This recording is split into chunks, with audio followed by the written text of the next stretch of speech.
Assalamualaikum warahmatullahi wabarakatuh. Waalaikumsalam warahmatullahi wabarakatuh. Alhamdulillah, yang sama-sama kita muliakan Ketua Pengadilan Agama Dabu Singkep, Wakil Ketua Pengadilan Agama Dabu Singkep, Hakim Pengadilan Agama Dabu Singkep, dan yang kami hormati Bapak Panitra, Sekretaris, Pejabat Struktural, Fungsional, seluruh pegawai Pengadilan Agama Dabu Singkep, PPMPN, dan adik-adik yang magang dari universitas. Baiklah, kami memperkenalkan dari area 1 untuk manajemen perubahan sebagai koordinator area Bapak Evan Fernando, dan saya sendiri Leirun sebagai anggota dan Mas Ribut Effendi sebagai anggota. Baiklah, untuk pemaparan yang lebih lanjut, presentasi yang lebih lanjut, kami serahkan langsung kepada koordinator area, pada Bapak Fernando, dipersilakan. Terima kasih kepada Bapak Heru. Oke, saya sebagai koordinator area 1 mengucapkan terima kasih atas perhatian semuanya ya. Kemarin saya yang pertama, sekarang saya sebagai pengakhir. Lanjut Bang Prima. Oke, di sini kita sebagai di area 1 yaitu manajemen perubahan, yang dimana tujuan manajemen perubahan itu yaitu transformasi sistem dan manajemen kerja organisasi yang ada di Pengadilan Agama Dabu Singkep. Kemudian nanti terjadinya perubahan atau merubah pola pikir dan budaya kerja. Lanjut, yang dimana itu ada hasilnya itu menciptakan apa ya, kayak pegawai apa lingkungan yang adaptif, inovatif, responsif, profesional, dan berintegritas. Lanjut, target dari pola pikir dan budaya kerja yang kita bangun selama proses pembangunan zona integritas yaitu, sehingga kelihatan menurunnya resiko kegagalan terhadap resistensi terhadap perubahan dan terwujudnya terimplementasinya core values atau nilai-nilai ASN berakhlak. ASN berakhlak itu tadi kan yang berorientasi pelayanan, akuntabel, harmonis, loyal, adaptif, dan kompeten. Lanjut, kok jatuh? Di area Z itu sendiri ada yang namanya aspek pemungkin atau pemenuhan, yang terdiri dari kita yang pertama adanya penyusunan tim kerja zona integritas, yang kedua itu rencana pembangunan zona integritas, dan kita melakukan pemantauan dan evaluasi, dan terakhir ada perubahan pola pikir dan budaya kerja. Lanjut, sementara di aspek reform sendiri itu terdiri dari komitmen dalam perubahan, komitmen pimpinan, dan membangun budaya kerja.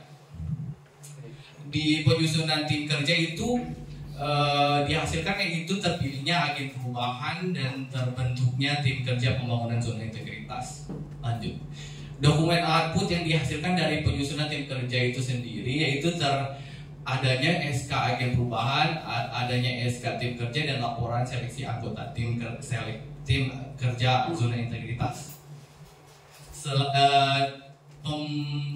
Terpilihnya agen perubahan itu sendiri diatur dalam Permen 4 RB nomor 27 tahun 2014. Lanjut, sementara di rencana pembangunan zona integritas, dokumen output yang dihasilkan yaitu dokumen rencana kegiatan, dokumen target prioritas, dan sosialisasi pembangunan zona integritas yang berupa laporan.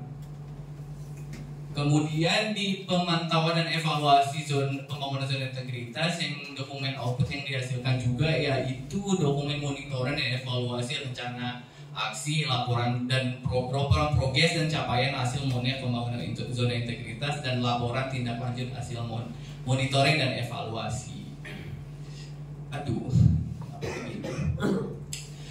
Perubahan pola pikir dan budaya kerja sendiri itu ada beberapa aspek, yaitu pemimpin berperan sebagai role model. Di sini pemimpin menjadi role model. Dia mempunyai target yang harus dicapai selama proses pembangunan zona integritas. Kemudian terpilihnya agen perubahan yang telah ditetapkan, dipilih dan dibuat SK-kan. Dan agen perubahan sendiri dia udah membuat sebuah rencana aksi dan berkontribusi selama 1 tahun dalam masa proses menjadi agen perubahan. Kemudian budaya kerja dan pola pikir telah terbangun dan anggota tim terlibat dalam pembangunan zona integritas. Aspek reform sendiri tadi udah dijelasin, yaitu komitmen dalam perubahan, komitmen pimpinan membangun budaya kerja. Lanjut.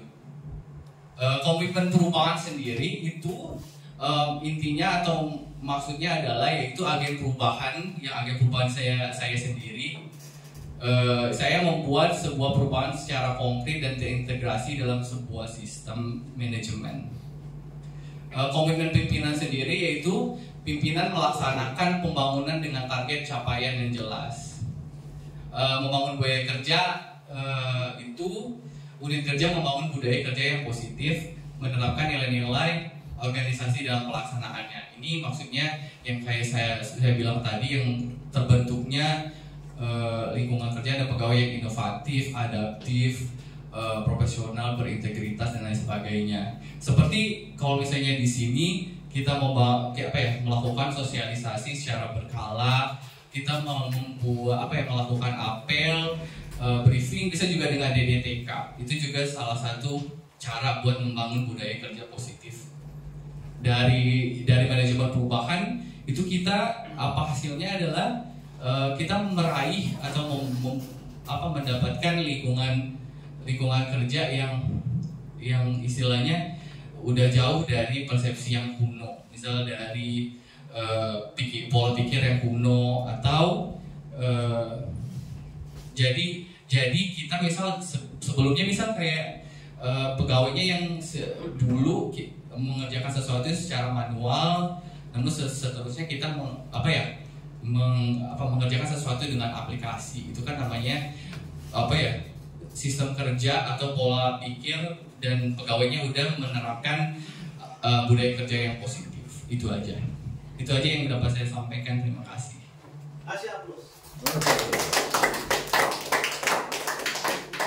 Oke, Mas Ribut. Coba yang tergambar di benak Mas Ribut, manajemen perubahan itu apa? Ya, oke. Mas Ribut jadi sapam tuh di depan, ya, melayani orang dengan baik, sama sopan, kan, bijak, kan. Nah itu tingkah laku Mas Ribut itu, yang Mas Ribut lakukan itu termasuk perubahan apa itu? Budaya kerja. Ngomong apa aja tentang alisan itu? Menyapa dengan santun ya, terhadap masyarakat yang datang berurusan ke pengadilan agama Singapura. Habis. Terus lagi. Ikan apa ya? Bisa Pak. Jadi orang itu jadi kan berubah pola pikir, ya, pola pikir lama jadi yang baru, yang dulu masih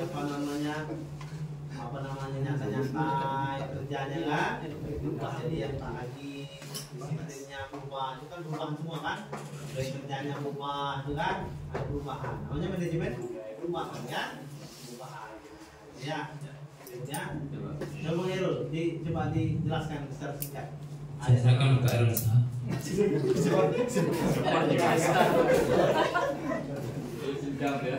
Engkau kalau pola nomor 1. Nomor 1 itu ialah perubahan yang terdiri dari 4 sub. Yang pertama penyusunan tim kerja, dan yang kedua rencana pembangunan zona integritas. Kemudian yang ketiga pemantauan dan evaluasi. Yang keempat perubahan pola pikir dan budaya kerja. Jadi di sini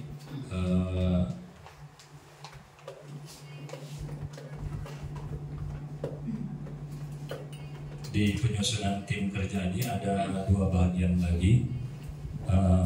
Boleh nih, siapa? Oke lah, 4 ya. 4 garis besarnya ya. 1, pembentukan tim kerja. Nah, Mas Ribut anggota area. Ada berapa? Ada 2 ya? Ada 2. Ada berapa? Maksudnya Mas Ribut dalam anggota itu tim 1 itu berarti pembentukan. Kemudian kedua adanya rencana pembangunan kerja, kayak briefing, perubahan pola pikir segala macam itu, ya. surat rencana itu kan. Kemudian apa lagi? Evaluasi ya. Evaluasi pembangunan ada apa-apa, berubah apa, evaluasinya hasilnya seperti apa kan. Terakhir tadi